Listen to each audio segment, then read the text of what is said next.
नमस्कार मित्र हो, स्वाध्याय 7 ते 12 या चॅनलवर आपलं स्वागत आहे. मित्र हो, आज आपण इयत्ता 7वीचा इतिहास विषयाचा पाठ 5वा स्वराज्य स्थापना हा पाहणार आहोत. या पाठाचा स्वाध्याय पाहणार आहोत. या चॅनलवर नव्याने आला तर चॅनल सबस्क्राईब करा, अधिकाधिक मित्रांना चॅनल शेअर करा.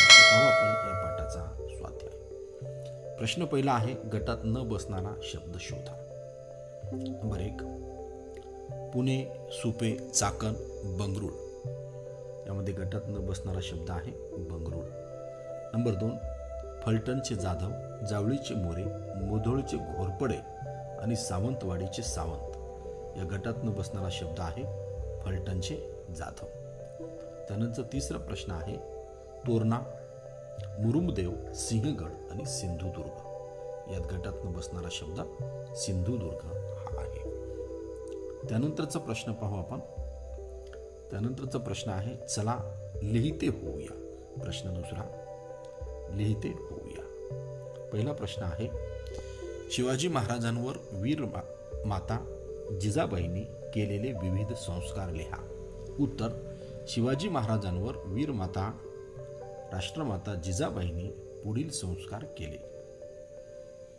नंबर 1, सील म्हणजे शुद्ध चारित्र्य, सत्यप्रियता, वाक्चातुर्य, दक्षता, धैर्य, निर्भयता, शस्त्रप्रयोग, विजयाकांक्षा आणि स्वराज्याचे स्वप्न असे संस्कार जिजामातेने शिवरायांवर केले.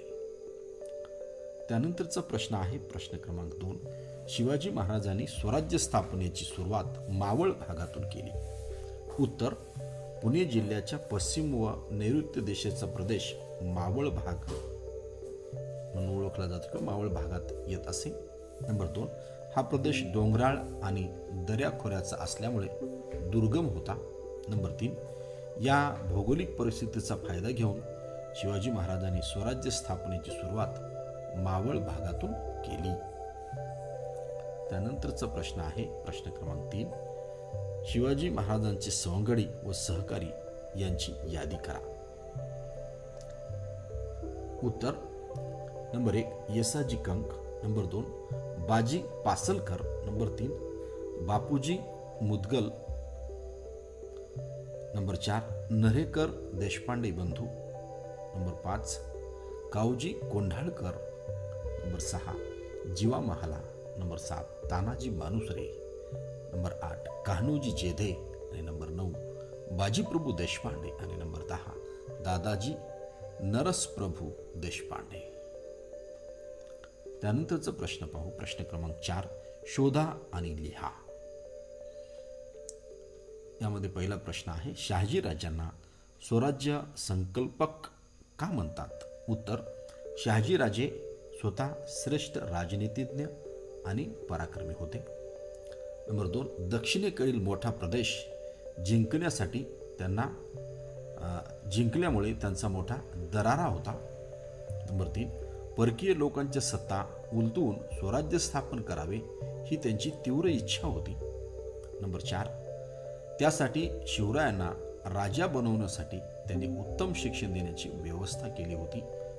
नंबर 5, म्हणून शहाजी राजांना स्वराज्य संकल्पक असे म्हणतात. त्यानंतरचा दुसरा प्रश्न आहे, शिवरायांनी आरमार उभारणीकडे लक्ष का दिले? उत्तर, शिवरायांनी कल्याण, भिवंडी ही ठिकाणे जिंकली. नंबर 2, या पश्चिम किनारपट्टीवर सिद्धी, पोर्तुगीज व इंग्रज या परकीय सत्तांची ठाणी होती. नंबर 3, या सत्तांशी संघर्ष करायचा असेल तर आपले प्रबळ आरमार उभारले पाहिजे याची शिवरायांना जाणीव झाली. नंबर 4, म्हणून शिवरायांनी आरमार उभारणीकडे लक्ष दिले. त्यानंतरचा प्रश्न आहे प्रश्न क्रमांक 3, शिवरायांनी आदिलशाही बरोबर तह का केला?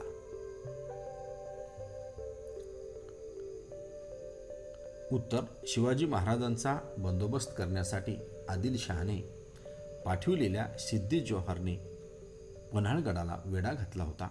त्याचवेळी मुघल सम्राट औरंगजेब याने त्याच्यावर चाल करण्यासाठी शाहिस्तेखानाला पाठवले. नंबर 3, वेड्यातून सुटका करून महाराज विशालगडावर पोहोचले. त्यावेळी शाहिस्ते खानाने पुणे प्रांतावर स्वारी केली. नंबर 4, एकाच वेळी आदिलशाही आणि प्रबळ मुघलशाही या 2 सत्ताशी लढा देणे योग्य होणार नाही हे लक्षात घेऊन शिवरायांनी आदिलशाहबरोबर तह केला. त्यानंतरचा प्रश्न आहे प्रश्न क्रमांक 4. शिवाजी महाराज पन्हाळगडावरून कसे निसटले? उत्तर, सिद्धीच्या वेढ्यातून बाहेर पडणे अशक्य झाल्यावर शिवाजी महाराजांनी सिद्धीशी समेटाची बोलणी सुरू केली. नंबर 2, त्यावेळी वेढा शिथिल झाला व त्याचा फायदा महाराजांनी घेतला. नंबर 3, त्यांच्यासारखा दिसणारा शिवा काशीद हा तरुण महाराजांची वेशभूषा करून पालखीत बसला. पालखी राजदिंडी दरवाजातून मुख्य रस्त्याने बाहेर पडली. नंबर 4, दरम्यान शिवाजीराजे सहकाऱ्यांबरोबर अवघड वाटेने गडाबाहेर पडले व वेढ्यातून निसटून विशाळगडाकडे गेले. मित्रहो, अशा पद्धतीने आपण या प्रकरणाचा स्वाध्याय पाहिलेला आहे. या चॅनलवर नव्याने आल्यास चॅनल सबस्क्राईब करा, अधिकाधिक मित्रांना चॅनल शेअर करा. धन्यवाद. जय हिंद, जय भारत.